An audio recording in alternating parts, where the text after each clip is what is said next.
Lorsqu'on est confronté à une situation délicate, notamment émotionnellement, ce qui est le cas des hypersensibles, des dépendants affectifs ou quand on est en situation de manipulation ou sous emprise, eh bien, on va être confronté à des situations complexes avec une forte charge émotionnelle et à ce moment-là, eh bien, on a des choix à faire pour savoir comment s'orienter dans la relation ou dans sa vie. Est-ce qu'on reste, est-ce qu'on part, est-ce qu'on accepte, est-ce qu'on n'accepte pas, est-ce qu'on rejette la situation, est-ce qu'on rejette la personne, est-ce qu'on comprend la personne. Bref, toutes ces situations qui émotionnellement sont complexes, hein, j'insiste bien là-dessus. Donc des situations de crise de couple, des situations de crise existentielle, des situations de fort stress professionnel lorsqu'on est licencié ou ce genre de choses-là. Eh bien, c'est très complexe à vivre. Alors, vous imaginez bien, si vous êtes hypersensible et vous regardez cette vidéo, à quel point ça va être complexe pour vous, parce que chaque décision est associée à une amplitude émotionnelle démesurée du fait de cette caractéristique de l'hypersensibilité. Mais c'est vrai aussi quand on est dépendant affectif, c'est vrai aussi quand on est sous une forme d'addiction, parce que toutes les formes d'addiction ont à peu près la même origine, c'est-à-dire la difficulté à gérer les émotions désagréables de forte amplitude, et donc on va chercher un refuge ailleurs, un refuge dans le regard de l'autre, un refuge dans une substance biochimique, un refuge dans une relation qui nous fait sortir de nous-mêmes, un refuge de finalement cette confrontation qu'on n'arrive pas à gérer. Alors quand on est dans ce genre de situation, quels sont les trois stades, les trois choix qu'on a à faire? Eh bien, il y en a trois et ils sont progressifs dans l'ordre de finalement d'efficience en fonction du degré d'urgence. Parce que tout va dépendre du degré d'urgence et de l'amplitude émotionnelle associée. C'est vraiment les deux caractéristiques principales. Alors, premier choix, le choix de compensation.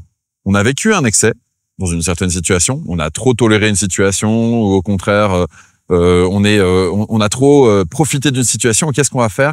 On va chercher à faire l'inverse, mais avec le même excès. Ça, c'est les stratégies de compensation. Typiquement, j'ai trop fait de sport pendant une journée, j'ai des courbatures, j'en peux plus.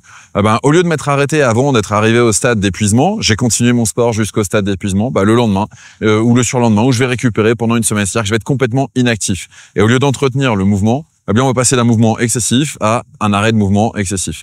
J'ai pris l'exemple sur le sport parce qu'il n'implique rien au niveau émotionnel. Mais au niveau émotionnel, c'est exactement la même chose. J'ai vécu une situation, donc c'est pas moi à titre personnel, hein, mais supposons je vis une situation où il y a une connivence sexuelle énorme, ça se passe super bien, etc.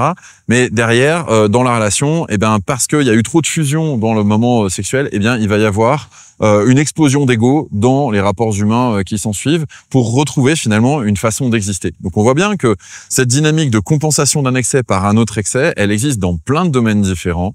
Elle existe aussi sur le plan financier. Quand on a trop dépensé, après on va économiser de manière excessive, on va devenir presque pas un gros rapia. Ou inversement, quand on a trop mis de côté, on sent un potentiel, puis on se dit oui, mais pour exister, il faut peut-être bien que j'achète pour faire partie de la société, etc. Et on a des achats compulsifs à ce moment-là. C'est-à-dire qu'on retient de manière excessive et on relâche de manière excessive de l'autre côté. Ça, c'est les stratégies de compensation. Alors, des stratégies de compensation, on en a plein. On peut être malheureux dans sa relation, du coup, aller chercher des relations à l'extérieur de sa relation, donc la relation extra-conjugale. On peut être malheureux dans le monde, donc on rejette le monde, parce qu'on a notre propre malheur. À force de se confronter au monde et de pas être apte à gérer les situations, on va s'isoler plutôt que d'apprendre à gérer les situations. C'est ce qui génère le bunker émotionnel. Si jamais vous faites partie de cette chaîne depuis longtemps, vous voyez de quoi je parle. Donc on a ces stratégies de compensation. L'intérêt d'une stratégie de compensation, parce qu'il y en a une, c'est que c'est en général relativement efficace et c'est efficace à court terme. C'est-à-dire que il y a une immédiateté qui va avec. Et c'est tant mieux, puisque ce qu'on ressent, c'est une certaine urgence. Donc, heureusement qu'on a la possibilité d'avoir accès à des stratégies de compensation pour compenser une situation excessive et vite contrebalancer avec un autre excès pour pouvoir enfin retrouver derrière ce deuxième excès, normalement, un équilibre. C'est l'objectif. Hein. L'objectif, c'est vraiment de sortir d'une situation d'insécurité, par exemple, pour aller se réfugier dans une situation de sécurité. C'est très bien, mais c'est court-termiste. Sauf que le problème, c'est que très souvent, on prend ces stratégies de compensation pour une solution à long terme. Quand on voit des gens, par exemple, qui sont sous stress au travail et qui vont se réfugier dans des drogues pour tenir le coup, ils peuvent penser que c'est une solution. Sauf que c'est une solution qui se paye à long terme. On le sait tous. Voilà, c'est comme quand on gère son stress avec une drogue légale qui est la cigarette ou l'alcool. Au bout d'un moment, ça devient une habitude et puis à long terme, ça génère des cancers. Donc, on voit bien que les stratégies de compensation sont des stratégies qui ont des avantages à court terme, mais des gros inconvénients à long terme. Après, vous avez la stratégie de régulation. Alors, la régulation, c'est un peu la même chose que la compensation, mais sans excès. C'est-à-dire quand on régule son système, eh bien on va dire par exemple pour pouvoir gérer le stress du boulot, je vais devoir faire une demi-heure de sport par jour ou je sais pas ou 1 heure de sport par semaine en fonction des configurations de chacun. Ou alors là j'ai beaucoup travaillé, maintenant je voudrais passer beaucoup de temps en famille, ok, mais on arrive à finalement structurer les choses en amont. Sans être dans une réaction émotionnelle, impulsionnelle excessive comme est la compensation. Et on va réussir à réguler sa vie. Et on régule sa vie à partir de son fonctionnement. C'est-à-dire que on prend conscience de son fonctionnement, on prend conscience de sa façon d'agir et de réagir, et on va essayer, en adulte responsable, de mettre ça dans une espèce d'équation où les choses vont être à peu près équilibrées. On va pouvoir tenir le marathon de la vie de cette manière-là, avec suffisamment de sport, suffisamment de voyage, suffisamment de sport ou d'activité physique, suffisamment de découverte du monde, suffisamment de repli sur soi pour aussi finalement réguler toutes ces choses dans un équilibre satisfaisant. Et ça, c'est possible dans un contexte qui ne change pas trop. Quand le contexte apporte un gros stress extérieur, tout cet équilibre-là qui était bien savamment construit, il est secoué dans tous les sens. Et là, on a des réactions qui sont de l'ordre, en effet, on a subi un stress excessif. Et donc, on va revenir à une stratégie de compensation pour pouvoir gérer l'excès du stress extérieur généré. C'est un petit peu ce qu'on a pu voir chez les systèmes des uns et des autres pendant cette période incroyable dans l'histoire qui a été la période de pandémie, où il y a eu des confinements ou des impossibilités de travailler. On a changé les règles du jeu très très vite, très très fort. Et il y a plein de gens qui ont été complètement secoués par cette période, parce qu'en effet, c'est très difficile de s'adapter. Quand on a créé quelque chose d'à peu près régulé dans une amplitude acceptable pour soi, et qu'on a créé un système régulé qui fonctionne, eh bien si on change les règles du jeu, on peut plus réguler son système de la même manière, parce qu'on est soumis à un gros stress. Et donc ça vient secouer notre système, ça vient remettre en question des fondamentaux, et on essaie de se rétablir comme on peut, et souvent on a des réactions excessives parce que, on est tombé dans la notion de compensation alors qu'avant on était dans la régulation. Donc on a régressé, on va dire, en termes d'urgence par rapport à son système. On est allé dans une situation où il y a plus d'urgence, et donc on va souvent, dans l'urgence, on prend des décisions de survie, mais rarement des décisions d'accomplissement. Ça, c'est important à retenir, c'est que quand on est en situation d'urgence, qu'on ressent, qui n'est peut-être pas forcément réel, mais en tout cas qui est réel en soi, qui est peut-être pas réel par rapport au contexte, à ce moment-là, on va créer un enjeu, on va créer du drame, et c'est un petit peu là-dedans que vivent les hypersensibles et les dépendants affectifs et les personnes sous emprise, c'est tout est drame en permanence. Donc, c'est très difficile de réguler parce qu'on est sans arrêt en train de compenser. Mais, au moins, elle a l'habitude de compenser. Donc, en situation extrême, elle est accoutumière du fait, la personne, donc elle va pouvoir trouver des ressources et des façons de réagir qui vont être correspondantes à quelque chose de connu, on va dire. Donc, ça paraît bizarre, mais la zone de confort des personnes qui sont dans cette gestion d'urgence en permanence, c'est d'être en urgence. Si elles sont pas en urgence, ils se disent il y a un loup, ou alors on va faire de l'auto-sabotage pour se retrouver en urgence. Bref, vous voyez à petit peu près, ça n'existe pas. Vous voyez à peu près, ou un petit peu, désolé, c'est la 6, la dynamique en question. Et la majorité des gens fonctionnent sur ces deux régimes-là. Or, il en existe un troisième. Et ce troisième, il est énergivore, c'est vrai, mais c'est le plus bénéfique sur du long terme. On voit bien qu'à court terme, la compensation, ça fonctionne bien. À moyen terme, ça fonctionne pas bien. La régulation, ça fonctionne très bien à moyen terme. À court terme, non, puisqu'il faut retomber dans la compensation pour gérer à court terme. Ok. Et attention, je suis pas en train de dire que la compensation, c'est mal, hein. C'est très bien pour ce pourquoi c'est fait. La régulation, c'est pareil, c'est très bien pour ce pourquoi c'est fait. Sauf que si dans notre système, quand on régule, il y a une façon d'être programmé avec des croyances, avec des programmations émotionnelles, avec des choses qu'on a vécues dans notre enfance et qui nous ont du coup composé et programmé, qui font que on est dans une régulation qui, en soi, est déséquilibrée pour l'accomplissement de soi, c'est-à-dire c'est au détriment de soi ou au détriment de l'autre, parce qu'on n'est pas dans un équilibre régulatoire, on va dire, respectueux des intégrités des uns et des autres. J'irai pas plus loin, je vous laisse réfléchir sur le concept de respectueux d'intégrité. Je vous prends des exemples. Allez, l'exemple typique, hein, désolé si c'est des clichés, mais la femme qui s'est consacrée à son foyer, à ses enfants toute sa vie et qui s'est sacrifiée pour ses enfants, elle a été dans un système qui a pu se réguler pendant 20 ans, 30 ans, pourquoi pas, sauf qu'arrivé au bout de ces 30 ans, il y a tellement peu d'accomplissement de soi qu'on en arrive à une crise existentielle énorme, surtout quand les enfants quittent le foyer puisque le rôle maternel n'existe plus. Et donc, on a régulé un système sur 20-30 ans en partant d'un postulat, mais on n'a pas anticipé que ce postulat il allait changer. Et donc, on se retrouve face à une crise existentielle monstrueuse puisque on est censé être mère, on s'accomplit en tant que mère, mais en tant que femme, on s'est oublié. Et voilà, donc on est parti sur la régulation d'un système bancal parce qu'on a oublié une dimension au départ dans la manière dont on a géré notre régulation. c'est un exemple parmi tant d'autres. Vous en avez d'autres aussi parmi, je sais pas, allez, on va prendre un exemple masculin, des hommes qui cherchent à créer ou à entreprendre, à laisser leur trace, parce que vu qu'on peut pas donner la vie, ben on va chercher à créer quelque chose dont la vie va pouvoir se nourrir. Donc typiquement des structures, des buildings, des entreprises, des choses comme ça. C'est une appétence plus fortement masculine, c'est ce qu'on voit dans les chiffres. Hein. Ça veut pas dire que les femmes peuvent pas entreprendre, au contraire, d'ailleurs elles sont redoutables dans le domaine, et j'ai une très forte estime pour les femmes entrepreneuses. Mais on va dire que majoritairement, puisqu'on passe des clichés, ce sont les hommes qui font ça. Ok. Donc un homme qui entreprend, il laisse sa trace, etc. Eh bien, il va tellement privilégier sa carrière qu'il va réguler son système par rapport à son objectif principal, mais oublier complètement sa famille, négliger complètement son couple. Et ça peut tenir 10, 15 ans, et puis au bout de 10, 15 ans, quand il trouve une personne qui est dans une dynamique de sacrifice, puis au bout de 10, 15 ans, qu'est-ce qui se passe? Bah, ça explose, parce qu'en fait, il y a des curseurs qui devraient être considérés dans la manière de régir sa vie, qui sont oubliés, qui sont mis de côté, alors soi-disant au profit d'autre chose, parce que sinon ça peut pas fonctionner. Ça fait pas partie de ma perception des choses. Moi, je pense qu'on peut réguler un système sans aucun problème et performer si on souhaite performer, messieurs, tout en ayant cette composante de régulation par aussi finalement quelque chose de plus épanouissant, c'est-à-dire nourrir son couple. Ça demande certes des efforts, ça demande de comprendre l'autre alors qu'il est différent et que ça bouscule, ça demande donc des efforts, mais ça apporte aussi du réconfort, ça apporte aussi le fait de sortir la tête de ses problèmes de business, et donc on peut revenir dans ses problèmes, enfin certes pour aller dans ses problèmes de couple, mais on peut regarder avec du recul son problème autrement. Donc ça nous fait finalement varier ce sur quoi on focalise notre attention, et ça crée une forme de régulation parce qu'on évite d'être dans l'excès et donc d'être dans la compensation. Donc voilà pour ces deux stades, compensation, régulation, que je viens de bien développer. Et puis vous avez aussi le troisième stade qui est la restructuration. Qu'est-ce que la restructuration? Eh bien, c'est quand on se rend compte que notre système de régulation au quotidien oscille dans des valeurs, mais possède une base déséquilibrée comme les deux que je viens de proposer, et que, à force de répétition de schémas, on se rend compte que c'est dans notre système qu'il y a un déséquilibre fondamental, soit dans un manque de conscience de ce qui vit en soi et de ce par quoi on est passé, soit une certitude qui nous dit que c'est que par ce chemin-là que ça ira, et on se persuade d'avoir raison et on détruit tout sur le passage, on est en mode bulldozer. Bref, il y a quelque chose qui nous manque, et puis au bout d'un moment, on répète des schémas, on répète le fait d'être confronté à des situations de plus en plus dures, mais qui revêtent tous quelque chose, ça n'existe pas dit comme ça, je crois, enfin, qui ont tous un aspect, on va le corriger comme ça, désolé pour les petites erreurs de français, des situations qui possèdent en elles, dans, non pas leur expression, mais dans leur structure, c'est-à-dire dans ce qu'on ressent, dans les situations auxquelles ça nous confronte, dans les états internes dans lesquels ça nous met. Quand on se rend compte que ça se répète, ça veut dire qu'on est sur une répétition de schéma. Si on est sur une répétition de schéma, ça veut dire qu'à un moment donné, il faut se poser la question de comment est-ce qu'on va générer ces réponses.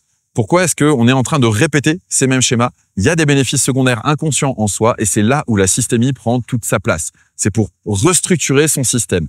Un système, il se construit depuis notre enfance. C'est pour ça qu'on dit souvent que votre passé vous conditionne mais ne vous détermine pas, puisque c'est ce que vous en faites aujourd'hui. Et il est possible de restructurer. Sauf que pour restructurer, il faut gagner d'abord en sécurité intérieure pour ne plus être dans la compensation. Donc, sortir de la compensation, se rendre compte que dans sa régulation, il y a des schémas qui se répètent, pour se dire, OK, je relève les manches, ces schémas-là qui se répètent, ils sont énergivores, ils m'empêchent d'aller m'accomplir dans la direction que je souhaite, je suis toujours en train de réagir et je profite jamais de l'existence parce que je suis toujours en réaction au lieu d'être en proaction, donc j'ai pas l'impression de m'accomplir, j'ai l'impression de subir ma vie. Si vous avez l'impression de subir votre vie, c'est probablement que vous oscillez entre les stratégies de compensation et très peu de régulation. C'est-à-dire qu'on est sans arrêt dans la compensation. Je l'ai été pendant des années, en effet, puisque j'ai été dépendant affectif dans une relation toxique pendant plus d'une douzaine d'années, peut-être même un peu plus. Enfin, ça dépend comment on regarde les choses, mais ça, c'est un détail. Et en fait, dans ces moments-là, cette urgence, elle nous maintient en vie. Et on trouve que les autres types de relations ou les autres types de situations sont insipides. Elles manquent de sel, elles manquent de saveur, elles manquent de goût.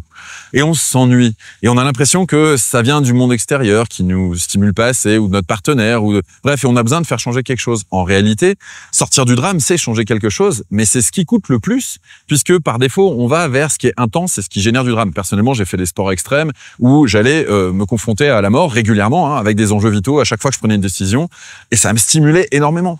Aujourd'hui, j'ai moins besoin de ça et j'apprécie beaucoup plus la vie. Pourquoi? Parce que je suis sorti de ces stratégies de compensation, parce que j'ai fini par prendre du recul puis me rendre compte que j'étais sans arrêt en réaction et non pas en proaction. Je suis rentré dans une restructuration pour ensuite maintenant aller me caler dans un domaine de régulation qui est non pas régulation pépère tranquille en charentaise chez soi, mais une régulation du challenge, c'est-à-dire me challenger de manière suffisante pour pouvoir continuer à grandir et évoluer, mais garder une régulation au quotidien qui fait que j'arrive à gérer ces challenges sans être en déficit dans d'autres domaines, donc sans créer de drame. Et la restructuration, c'est un travail qui prend des années quand on va chez un psy, par exemple. Pourquoi? Parce que les psys, souvent, nous font travailler en psychanalyse sur une durée assez longue pour pouvoir prendre de la maturité aussi, prendre du recul par rapport aux souvenirs qui nous ont fait souffrir, ce genre de choses-là. Il y a des tas de raisons pour ça. Il y a, si on suit le concept lacanien, le fait de trouver soi-même ses problématiques pour trouver soi-même ses solutions. Pour moi, là, il y a quelque chose qui dysfonctionne parce que dans l'apprentissage, de ce que j'ai observé, l'être humain adore modéliser pour apprendre. Quand on est enfant, on modélise nos parents pour apprendre. Quand on est à l'école, on modélise nos enseignants pour apprendre. Quand on est en train de développer des activités ou même un sport, on va modéliser un coach, on va modéliser un mentor. On a besoin d'un modèle, c'est-à-dire quelqu'un qui a fait le chemin pour nous permettre de progresser plus vite, d'arriver à nos limites et ensuite d'explorer. Et l'exploration est importante, c'est-à-dire qu'en effet, on peut être autonome et aller explorer par soi-même. Mais pourquoi réinventer le fil à couper le beurre et ne pas bénéficier de l'expérience des autres? En ce qui me concerne, la réponse à cette question, elle était simple, parce que j'avais du mal à faire confiance en un adulte référent, parce que j'avais vécu des situations abusives. Voilà.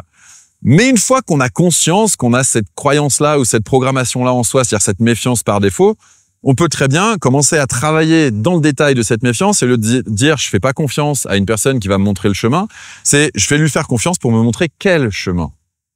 Et donc, commencer à cloisonner, à réduire le domaine de confiance au lieu de chercher à l'alpha et l'oméga chez une personne. Et l'omniscience, qui n'existe pas, hein, clairement, on a tous des expériences différentes et on a tous des domaines d'expertise dans des domaines différents, ça, y a pas de souci. Eh bien, de commencer à chercher des personnes qui peuvent me guider pour me faire gagner du temps dans des domaines spécifiques sur lesquels j'ai identifié que, en effet, j'avais une programmation qui m'empêchait d'avancer et d'aller travailler la restructuration de cette programmation. C'est quelque chose qui prend du temps. Si je prends une image, en fait, c'est un petit peu comme si vous aviez un bateau. Vous partez naviguer comme vous pouvez, comme on vous a appris, comme vous avez modélisé dans votre enfance. Et puis cette barque, elle arrive à flotter plus ou moins. Mais des fois, il y a des trous. Alors les trous, on les bouche avec des mouchoirs. Mais le mouchoir, il prend l'eau. Donc après, qu'est-ce qu'on fait? On prend un seau, puis on écope. Puis après, c'est pas suffisant. Donc qu'est-ce qu'on va faire? On va compenser là, parce qu'on va avoir une avarie excessive. Donc on va rentrer en stratégie de compensation. Donc qu'est-ce qu'on fait? Soit on demande à tous nos potes d'écoper avec nous, mais à ce moment-là, on est dépendant des autres. Mais c'est ce que font beaucoup de gens qui sont dans la dépendance affective. Ils demandent aux autres de prendre leurs problèmes existentiels en charge. Soyons honnêtes. Ou alors, qu'est-ce qu'on va faire? On va chercher à optimiser le fait d'écoper. C'est-à-dire qu'on va, par exemple, prendre une pompe électrique. Donc, on va acheter une batterie, une pompe, etc. On va investir énormément pour réguler quelque chose qui, déjà, dans la structure, pose problème. Et puis, au bout d'un moment, on est fatigué de tout ça. Et on n'en peut plus. Ça arrive souvent sous forme de burn-out ou de dépression. Et là, qu'est-ce qu'il y a de très utile dans ce burn-out ou cette dépression? C'est que on ne peut plus avancer comme ça. Donc, on va être obligé de se mettre sur le côté, de faire stop. Et là, je vais prendre une autre métaphore, je prends la métaphore de la voiture. C'est un petit peu comme si on avait le moteur qui avait chauffé, plein de durite qui avait explosé, etc. et qu'on avait un cache sur le tableau de bord parce que on veut continuer à avancer. Donc, on veut pas regarder ce qui pose problème ou alors juste pour compenser rapidement. Mais typiquement, on a le moteur qui chauffe, on va s'arrêter pour remettre de l'essence, même si c'est pas d'essence dont il y a besoin, mais parce qu'en s'arrêtant, ça fait refroidir le moteur. Donc, on a l'impression que c'est efficace. Donc, on va mettre en place des stratégies de compensation qui nous semblent efficaces, mais qui qui ne résolvent pas grand-chose, si ce n'est de pouvoir tempérer l'avènement du vrai problème.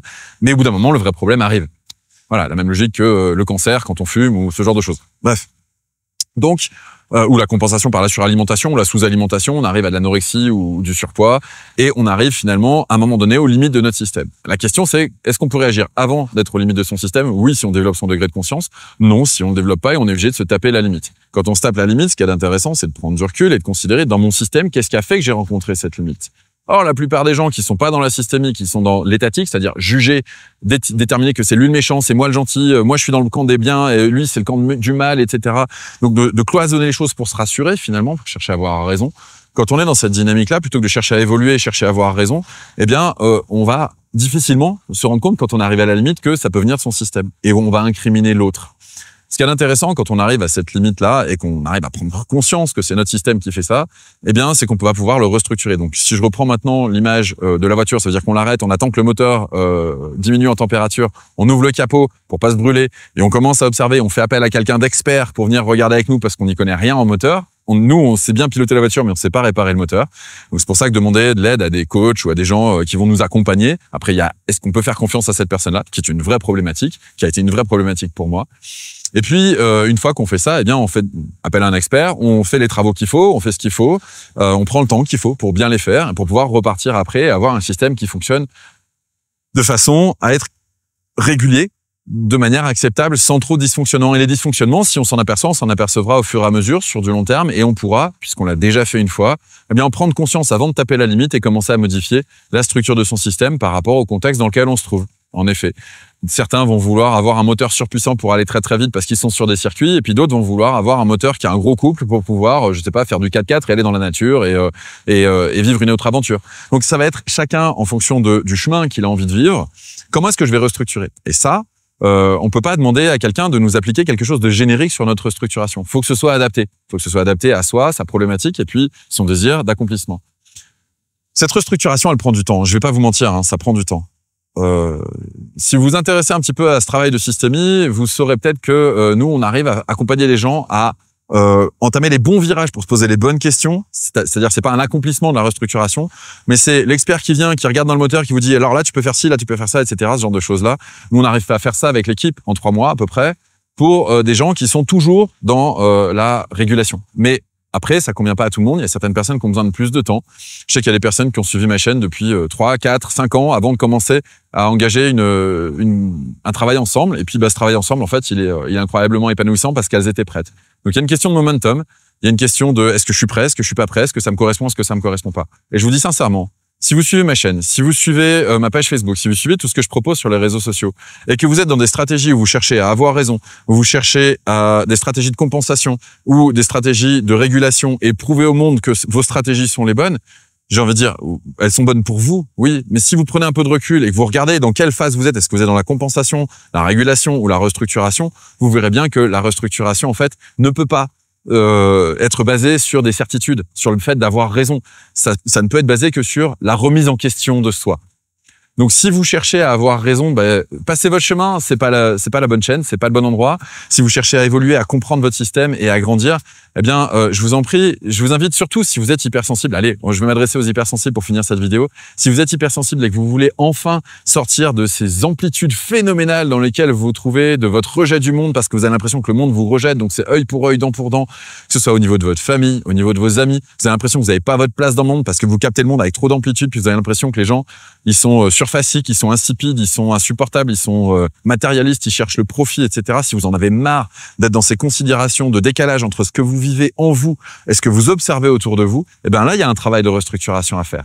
Il y a un travail de restructuration à faire sur la perception de soi, la perception du monde, sans enlever quoi que ce soit de son hypersensibilité ou de ses valeurs. Et ça, c'est possible et je vous montre par quel chemin je suis passé pour le faire dans un webinaire. Vous trouverez le lien autour de cette vidéo. L'accès à webinaire est gratuit et vous verrez étape par étape exactement le chemin qui mène à finalement faire diminuer son insécurité intérieure pour pouvoir prendre du recul, développer la conscience de soi et comprendre dans son système les endroits où on peut commencer à travailler la restructuration pour voir la lumière au bout du tunnel, pour voir qu'en effet, il est possible de vivre autre chose dans son existence que ces compensations d'amplitude émotionnelle très très fortes où finalement on se perd dans l'histoire et on est rejeté par notre entourage de la même manière qu'on rejette le monde. Et là, il y a quelque chose qui est de l'ordre du rejet à travailler en effet en termes de restructuration, d'acceptation, rejet, tout ce genre de choses-là et de trouver son harmonie. Donc le webinaire s'appelle Hypersensible et Harmonie. Je vous invite à aller le regarder en cliquant sur le lien qui est autour de cette vidéo, à partager cette vidéo si elle vous a parlé. Et puis, moi, je vous retrouve très bientôt pour une prochaine. Et d'ici là, prenez grand soin de vous. Allez, ciao!